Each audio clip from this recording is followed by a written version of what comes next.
Deutsche Supercars. Porsche, BMW, Audi und Mercedes. Deutsche Supercars sind Ausnahmesportwagen. Einzigartig, extravagant und spektakulär. Richtungsweisendes Design und innovative Technologien machen deutsche Supersportwagen zu den Champions in der Liga der Supercars. Jedes Modell umgeben mit seiner ganz eigenen Aura. Jedes Modell ausgestattet mit grandioser Strahlkraft und maximalem Suchtpotenzial.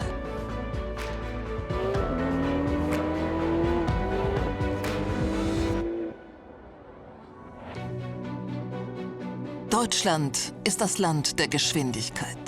In keinem anderen Land gibt es so viele Autobahnen. In keinem anderen Land gibt es so wenig Tempolimits. Und Deutschland ist das Land der Motorsporterfolge. Kein anderes Land, auch nicht Italien, hat eine so große Motorsportgeschichte wie Deutschland.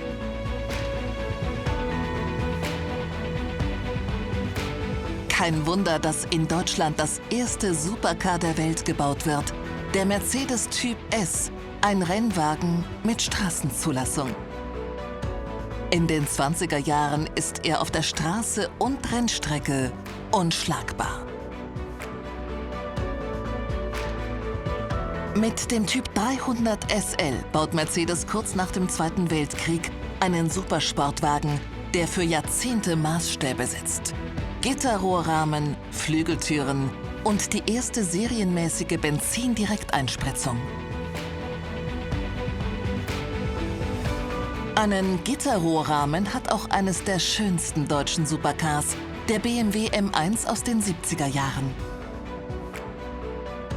Mit einem vollelektrischen digitalen Zündsystem und einer Öl-Trockensumpfschmierung ist auch er seiner Zeit voraus. Wenige Jahre später versetzt der Porsche 959 die Autowelt ins Staunen. Der 959 ist 1985 mit 317 Stundenkilometern der schnellste Seriensportwagen der Welt und der innovativste. Neben einem elektronisch geregelten Allradantrieb und Biturboaufladung sorgt die weltweit erste geschwindigkeitsabhängig arbeitende Niveauregulierung dafür, dass der 959 auch jenseits der 300 fahrbar ist.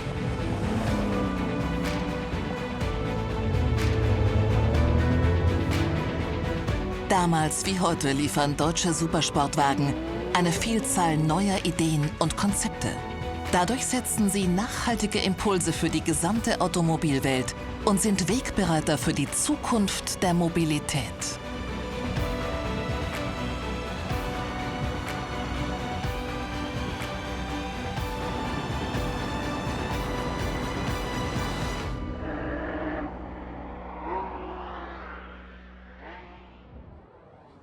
Er ist der Nachfolger des legendären Mercedes SLS AMG, der AMG GT. Der GT ist ein Traum von einem Sportwagen, wenig Ornat, klassische Proportionen. Der AMG mit seiner langen Schnauze, dem breiten, kurzen Heck, mit Sicherheit einer der schönsten Supersportwagen der Welt. Der AMG GT ist ein Auto mit unglaublicher Strahlkraft. Er ist die Essenz aus 60 Jahren Flügeltürer und SL. Entwickelt und gebaut von AMG, angetrieben von einem handgeschraubten V8 und der ganzen Luxuskraft von Mercedes, ist der AMG GT kein Showstar, sondern ein begeisterndes Supercar.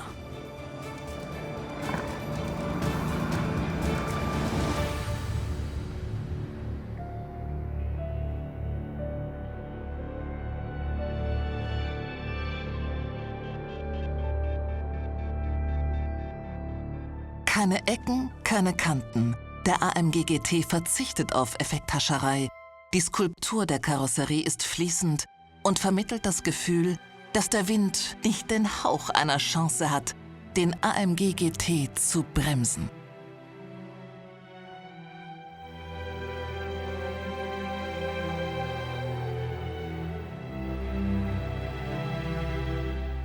Im Innenraum fällt auf, neben all den wundervollen Details, dass die Mittelkonsole vergleichsweise breit ist. Womit hängt das zusammen? Man hat versucht, den Motor sehr weit Richtung Fahrgastzelle zu rücken, um damit eine ideale Gewichtsverteilung zu erreichen.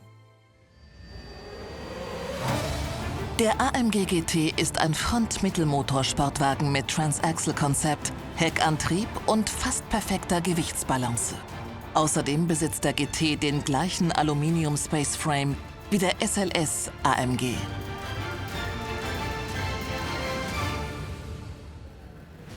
Auf der Rennstrecke offenbart sich der Hubraumriese als Überflieger. Der GT ist AMG durch und durch. Alle Energie geht an die Hinterachse. Doch trotz der überbordenden Kraft liegt der breite GT satt und ruhig auf der Straße wie kaum ein anderer Sportwagen.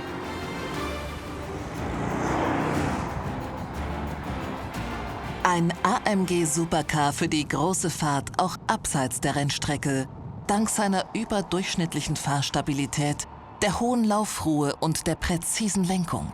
Der AMG GT ist schnell wie ein Silberpfeil. Fast 50 PS mehr Leistung und noch mehr Dynamik als der GT bietet der AMG GTS. Wie der GT hat auch der GTS einen Front-Mittelmotor unter der langen Haube und ein Transaxle-Getriebe an der Hinterachse. Der Wagen hat 510 PS und Heckantrieb. Man kann sich vorstellen, wenn man mit dem Wagen in der Kurve aufs Gas tritt. Da kommt das Heck schon mal rum. Äußerlich unterscheidet sich der GTS vom GT in erster Linie durch einen kühnen Heckspoiler im 80er-Jahre-Look. Auf der Landstraße oder auf der Rennstrecke, der AMG GTS ist ein Quell der Freude. Vor allem auf der Piste kann er zeigen, dass er hält, was sein Äußeres verspricht. Stark auf der Geraden, lustvoll in den Kurven und die durchfährt er lässig und souverän in einem rasenden Flow. Der AMG GTS fährt in einer Liga mit Ferrari, mit der Corvette und Aston Martin. Er gibt seinem Piloten bei jedem Gasstoß und bei jeder Lenkbewegung das Gefühl, eins mit dem Auto zu sein.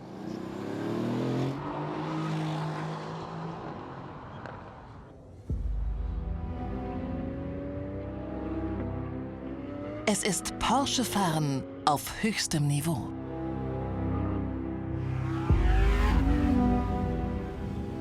Der ehemalige Formel-1-Pilot Gerhard Berger bezeichnet ihn als das pure Glück, den Porsche GT3 RS. Der GT3 RS ist ein Rennwagen mit Straßenzulassung. Die Weight Watchers von Porsche greifen beim GT3 RS wie bei einem Rennwagen tief in die Trickkiste, um jedes Kilo zu sparen. Der riesige Heckflügel aus Carbon, Kotflügel aus Kohlefaser, Türen aus Alu und das Dach aus Magnesium. Der GT3 RS ist nicht dafür gemacht, um auf dem Boulevard auf und ab zu fahren, sondern für die Rennstrecke. Und genau das sieht man ihm auch an. Der Porsche GT3 ist ja schon ein echter Rennwagen für die Straße. Beim RS hat man noch einen oben drauf gelegt. Man erkennt es schon an dem großen Heckflügel und der breiten Karosserie, die vom Turbo stammt. Der Heckflügel des GT3 RS ist 1,70 Meter breit und leistet bis zu 345 Kilo Anpressdruck. Der GT3 RS signalisiert auf Anhieb Kompromisslosigkeit. Er meint es ernst. Sein Auftritt verlangt Respekt oder macht Angst. Ein Geflecht aus Stahlrohren ersetzt die Rücksitze, 2 knallharte Schalen die Vordersitze. Er bietet so viel Komfort wie ein Rennbob.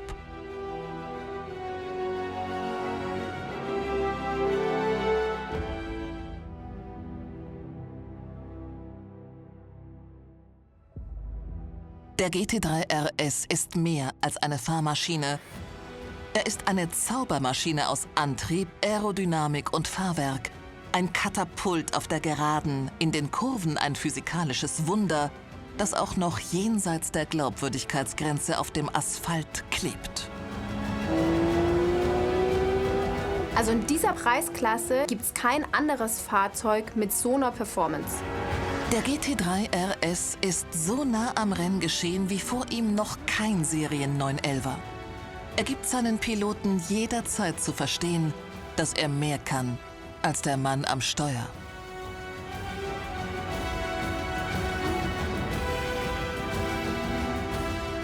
Der hat einen wahnsinnigen Grip. Damit kann man wirklich unfassbar schnell durch die Kurven durchfahren, dass einem die Fliehkräfte sogar das Gesicht verziehen. Das ultradirekte Fahrerlebnis macht den GT3 RS zum aufregendsten Sportwagen der Welt. Der Wagen fährt sich natürlich absolut neutral und mit größter Präzision. Das macht so viel Spaß, da mag man gar nicht mehr aussteigen. Der GT3 RS ist zu 911% ein Rennwagen, der nur eine Schwachstelle hat: seinen Fahrer.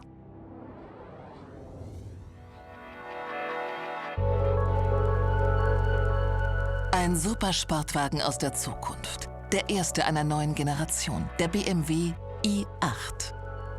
Ich finde, der i8 hat das aufregendste Design unter allen Sportwagen. Und besonders gefällt mir diese kleine Lücke zwischen der C-Säule und der Rückleuchte. Er wirkt wie von einem anderen Planeten mit seinem futuristischen Design. Der i8 präsentiert sich visionär und innovativ. Auch hinter den Flügeltüren empfängt der i8 die Passagiere als Captain Future. Das digitale Cockpit gleicht dem einer Raumkapsel. Wenn man diesen Wagen beschleunigt, ist es sehr, sehr eindrucksvoll, wie gut der Elektromotor mit dem Benzinantrieb harmoniert. Daraus resultiert eine Leistungsentfaltung, die ungeheuer linear ist. Wenn man den so sieht und dann hört, dass da nur ein Dreizylinder drin steckt, denkt man am Anfang, es ist eine Mogelpackung. Aber wenn man dann erstmal aufs Gaspedal tritt, dann merkt man wirklich diese Kraft, die da dahinter steckt, und mich hat's komplett weggehauen.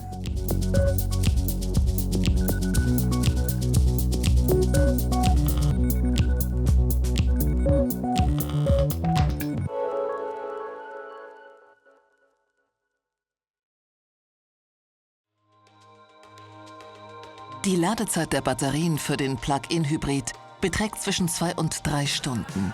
Der Elektromotor sitzt an der Vorderachse und steuert für den sportlichen Vortrieb 131 PS und 250 Newtonmeter Drehmoment bei.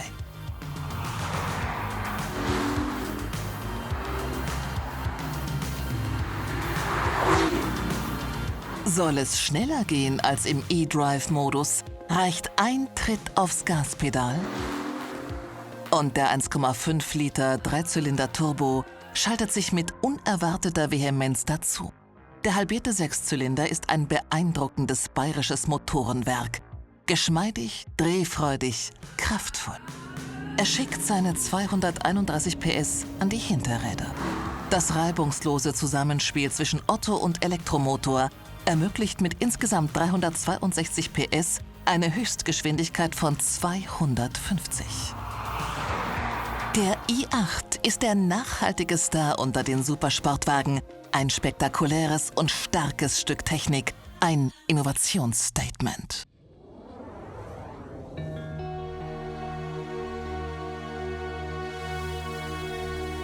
Er ist ein Sportwagen, dessen Dynamik ihn in Dimensionen hebt, in denen sonst nur millionenteure Rennwagen unterwegs sind, der Porsche Turbo S.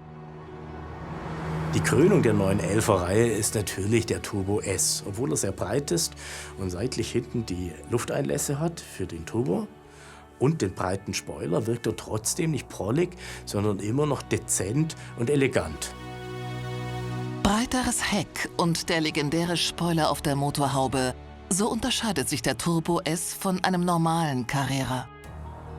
Im Cockpit ist der Turbo S ganz 911. Bequeme Vordersitze, hochwertigste Verarbeitung. Unter der Karosserie des Turbos arbeitet ein Sammelwerk von technischen Raffinessen. Der Turbo S hat einen Allradantrieb und eine Allradlenkung. Und damit lassen sich Kurvengeschwindigkeiten fahren, die sind einfach überirdisch. Neben den hohen Kurvengeschwindigkeiten brilliert der Turbo S noch dazu mit explosionsartiger Leistungsentfaltung und müheloser Beschleunigung. Dabei lässt er sich trotz aller Rennwagengene völlig unaufgeregt fahren.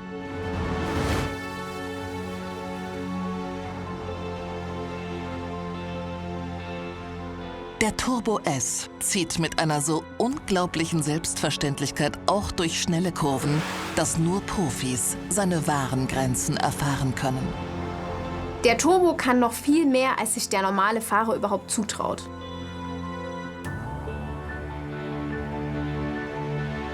Der Porsche Turbo S nähert sich mit seiner Leistung und Performance den Grenzen der Vorstellungskraft für Straßenfahrzeuge.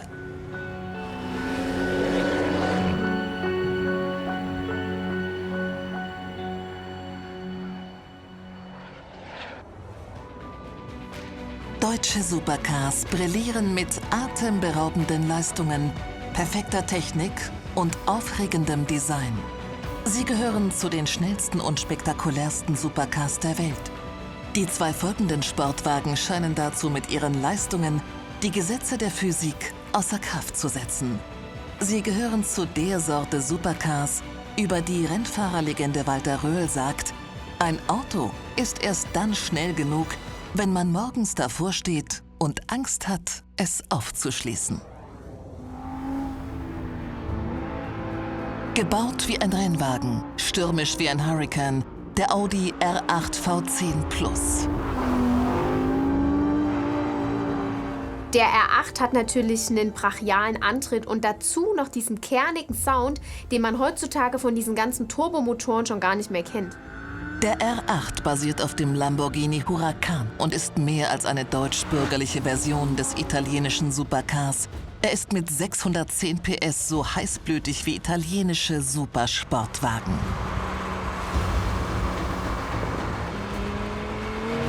Wenn man sich den anschaut, dann sieht man den italienischen Einfluss im Design und damit hat man die Kombination aus deutscher Technik und italienischer Grandezza. Audi entwickelt für den R8 V10 eine neue Karosseriestruktur, ein Mix aus Aluminium und Carbon, 15% leichter und 40% steifer als die des Vorgängers. Wie Porsche den 911 modelliert Audi den neuen R8 nur behutsam. Der R8 V10 Plus zeigt jetzt Kante. Die Proportionen sind schärfer gezeichnet. Wirkt der Fortschritt im Design auch moderat, unter der Karosserie ist der R8 bis auf ein paar Schrauben ein komplett neues Auto.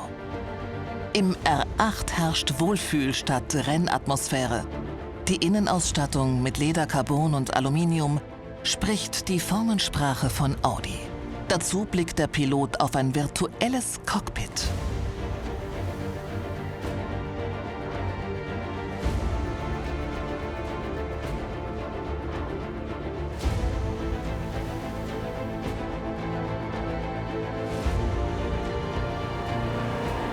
Auf der Rennstrecke lässt sich der R8 V10 Plus so spielerisch leicht und schnell bewegen wie kaum ein anderer Sportwagen mit mehr als 600 PS. Die Art und Weise, wie dieses Fahrzeug in der Kurve einlenkt, dann am Scheitelpunkt die Linie hält und sich am Kurvenausgang rausbeschleunigen lässt, ist so großartig, dass man leicht verführt ist, beim Fahren sich zu überschätzen. Grund für die überlegene Spurstabilität des R8 ist der Allradantrieb, der mit einer komplett freien Kraftverteilung arbeitet. Er vermittelt zusammen mit der Lenkung mit variabler Übersetzung selbst Laien am Steuer ein Gefühl der Unüberholbarkeit. Auf dem deutschen Nürburgring schneller als der McLaren 650S, der Porsche Turbo S und der Nissan GT-R. Der R8 V10 Plus gehört zu den Champions in der Liga der Supercars.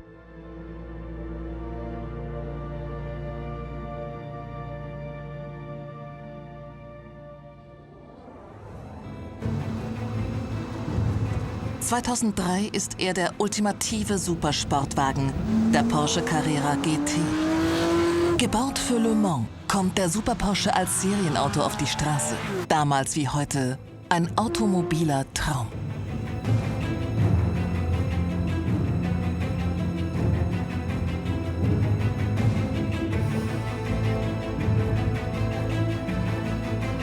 Die Karosserie schwebt nur als dünne Haut über dem Chassis. Karosserie und Chassis des Carrera GT bestehen wie bei einem Formel-1-Wagen aus leichten und hochwertigen Kohlefasern. So wiegt der Porsche nur 1300 Kilogramm. Der zweifache Rallye-Weltmeister Walter Röhrl entwickelt die Fahrwerksabstimmung des Carrera GT. Zum Serienstart baut Porsche dann den Carrera GT ohne ESP, um ihn puristischer und unmittelbarer wirken zu lassen. Mit seiner ungeheuren Leistung und einer bis dahin nie erlebten Fahrdynamik erscheint der Carrera GT 2003 wie ein Auto aus einer anderen Welt. Er ist ein Porsche, wie es ihn nie wieder geben wird. 10 Jahre später baut Porsche wieder einen Supersportwagen, ein Hypercar, schneller als der GT, aber im Vergleich dazu handzahm zu fahren. Wenn ich vergleiche zu unserem Carrera GT, das ist so ein großer Schritt in Richtung Leichtigkeit zu fahren, dass es denjenigen, der es nicht erlebt hat, der kann es gar nicht glauben.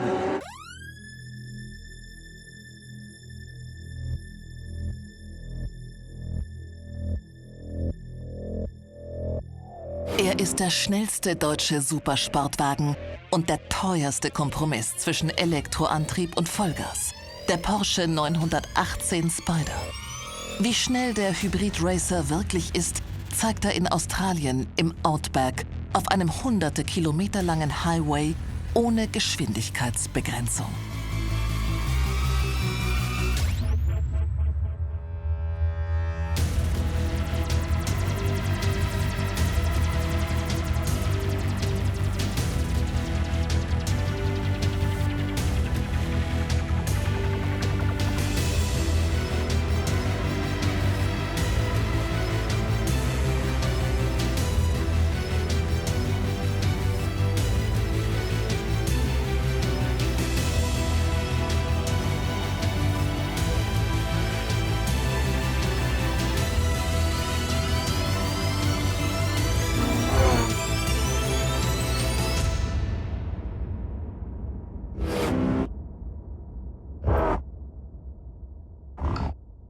Was dieser Supersportwagen an Leistung und Fahrdynamik bietet, steht so weit über allen anderen Sportwagen, dass man sich das als normaler Autofahrer gar nicht mehr vorstellen kann. Die Karosserie des 918 Spider ist ein fast schon klassisch anmutendes Kleid mit typischen Porsche-Formen. Wenn man den 918er Spider sieht, wenn er neben einem steht, du fällst um. Das ist ein Design, das ist so ultrasportlich, das ist so pure Kraft, das ist faszinierend. Das Design des 918 ist eine Hommage an legendäre Porsche-Rennwagen wie den Le Mans-Sieger 917, den Carrera 6 und den 935. Im Cockpit sind Fahrer und Beifahrer wie im Carrera GT durch die ansteigende Mittelkonsole voneinander getrennt.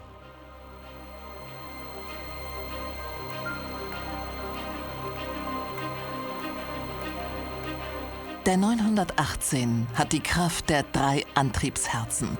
Ein Elektromotor sitzt jeweils an der Vorder- und an der Hinterachse. Dazu kommt ein V8-Motor. Die vereinte Kraft der 3 Maschinen machen den 918 zur Rakete. Wenn Sie mit 800 PS Gas geben, dass einfach die Abläufe sehr schnell werden. Wo er bremsen muss, wo er einlenken muss, das ist sicherlich ein Problem für Leute, die die Geschwindigkeiten nicht gewöhnt sind. Wenn der zu spät einlenkt, hilft alles nichts. Der 608 PS starke Rennmotor im Heck des 918 ist eine Maschine der Superlative. Mit nur 132 Kilogramm ist er der leichteste V8 mit Top-Pipes. Und mit 132 PS pro Liter Hubraum hat der 4,6 Liter V8 die weltweit höchste spezifische Leistung unter den Straßen zugelassenen Saugmotoren.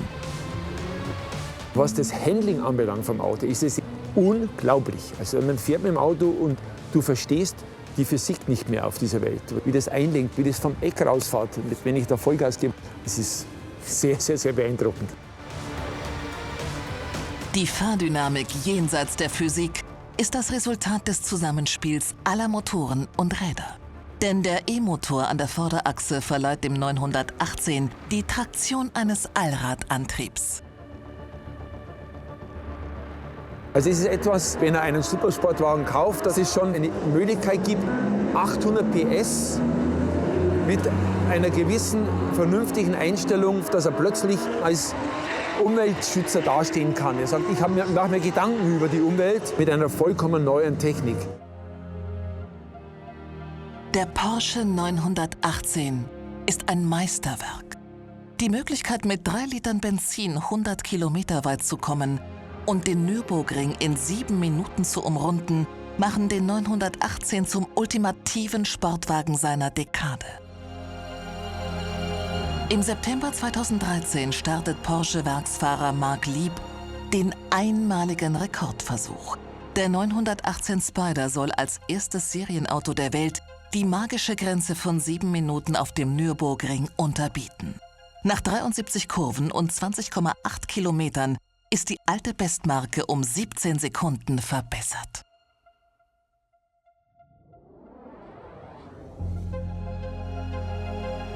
Porsche, Mercedes, BMW und Audi.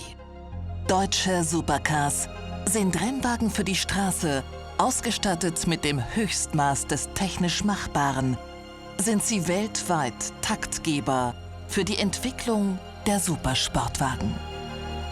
Aber mehr als alle anderen Supercars verwöhnen deutsche Supersportwagen auch mit traumhaftem Design, aufregendem Sound und perfektem Fahrverhalten.